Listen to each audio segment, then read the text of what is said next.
Isu kedua yang saya ingin bangkitkan adalah isu yang baru. Keperluan perlesenan bagi video dan filem yang telah pun dijawab oleh Menteri pada pagi tadi. Di mana bukan sahaja filem yang terkenal, tetapi bagi anak-anak muda dalam TikTok, Facebook, Twitter, Instagram yang mencipta kreatif konten yang tersendiri perlu mendapat perlesenan daripada pihak Finas. Saya akan beri ruang selepas ini kepada Yang Berhormat Simpan Enggam. Cadangan ini akan membunuh konten kreator di Malaysia yang majoritinya datang dari golongan anak muda. Lihat saja bagaimana Nilofa, Mat Lutfi, Genie Boy TV, Maxman TV berkembang di Malaysia. Ia adalah kerana kebenaran mereka untuk mengeluarkan kreatif konten tanpa wujudnya lesen-pelesenan yang teramat mahal. Kita lihat saudara Sofian yang dikenali sebagai Z King of Malaysia dengan video animasinya, kreatif konten yang begitu baik sampai diiktiraf di peringkat dunia. Bagaimana saudara Sofian ingin kekal berpengaruh di Malaysia jika kini dengan prasyarat yang baru dia perlu membayar paid up capital RM50,000 untuk mendapat lesen daripada Finas. Ini tidak adil, ini akan membunuh kreatif content developers di Malaysia yang majoritinya datang daripada golongan anak muda. Anggaran lebih 250,000 anak muda di Malaysia akan terkesan, pekerjaannya hilang, sumber pendapatan berkurangan. Saya mendesak, saya merayu kepada Menteri untuk menarik semula kenyataan beliau untuk pastikan bahawa there is consistency dan penjelasan tersebut tidak lagi akan menjerat anak muda di seluruh Malaysia. Sebelum saya teruskan, Yang Berhormat Simpan Enggam. Terima kasih Tuan Di-Pertua.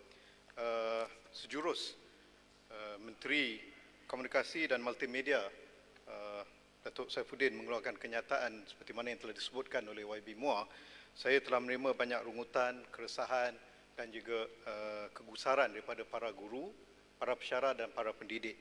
Ini kerana sewaktu PKP kita tahu bahawa para guru, para pendidik terpaksa mengajar melalui wahana pembelajaran ataupun pengajaran dalam talian.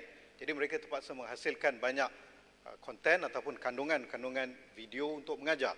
Begitu juga para pensyarah. Sehingga kini para pensyarah oleh kerana ramai di antara murid-murid yang belum lagi pulang ke kuliah, mereka terpaksa menghasilkan kandungan-kandungan yang berupa video yang mereka kongsikan di pelantar-pelantar umum. YouTube antaranya, ada di IG mereka. Jadi apabila timbul persoalan permohonan lesen Finas ini, mereka kata ini satu perkara yang agak mustahil dan juga membebankan. Mereka perlu deliver dengan izin, mereka perlu mengajar. Dan kalau nak mohon lesen, bilakah pula akan diluluskan? Dan seperti mana yang disentuh oleh YB Muar, jikalaulah YB Muar lebih peka dan juga lebih risau berkaitan dengan kreatif content atau kandungan kreatif oleh anak-anak muda, begitu juga bagi para pendidik, mereka amat risau dengan keadaan ini. Jikalau apa yang disebutkan oleh Menteri itu akan dilaksanakan, kita lihat pembelajaran pasca pandemik COVID-19 ini akan semakin sukar. Terima kasih.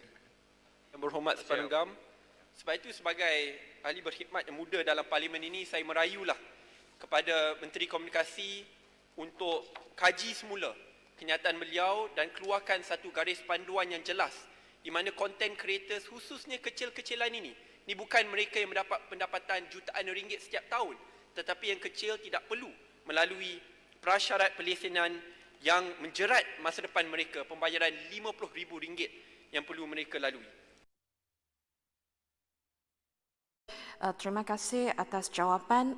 Saya minta Menteri menjelaskan tentang kes yang Al Jazeera dikuatkuasa dengan Seksyen 22/1 Akta Finas 1981, iaitu seksyen yang Menteri sebut tadi. Tafsiran filem tu, sama ada tafsiran filem tu yang disebut dalam Akta Finas ni merangkumi semua filem termasuk TikTok ataupun IGTV yang semua dipamil dalam media sosial atau tidak. Kerana kalau akta ni dikuatkuasa dengan apa yang berlaku sekarang, maksudnya semua pengguna media sosial perlu mohon lesen dari Finas.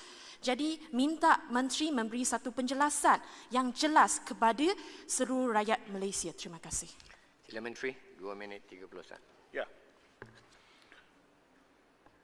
Tafsiran filem di bawah Seksyen 2 Akta Perbadanan Kemajuan Filem Nasional Malaysia 1981 Pindaan 2013 berbunyi seperti berikut.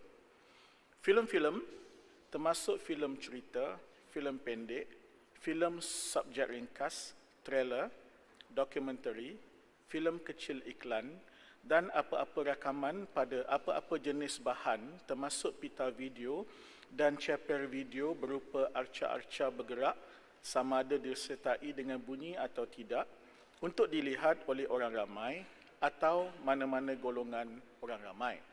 Tuan Yang di-Pertua, kita memang menggalakkan semua orang, kecil besar, tua muda, individu atau organisasi untuk mengeluarkan apa-apa jenis filem seperti yang saya petik tadi, asalkan ia mengikut undang-undang yang ada, dan galakan kita adalah telus sebagai contoh. Kerana itu kita ada geran-geran yang disediakan oleh kerajaan.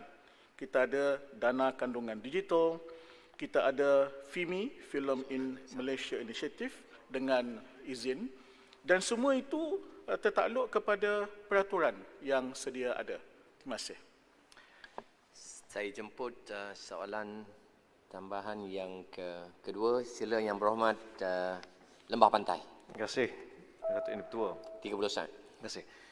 Terima kasih Yang Berhormat Menteri. Tapi saya rasa tak menjawab sama ada Instagram live dan sebagainya. Adakah mereka tertakluk di bawah perkara ini? Cuma saya ingin mohon penjelasan daripada Yang Berhormat Menteri. Adakah Dr. Dustin Van Dale yang menghasilkan video The Other Side of the Truth yang yang di-share oleh Bernama TV dalam media sosial, adakah beliau mempunyai lesen untuk menghasilkan dokumentari tersebut, bahan tersebut?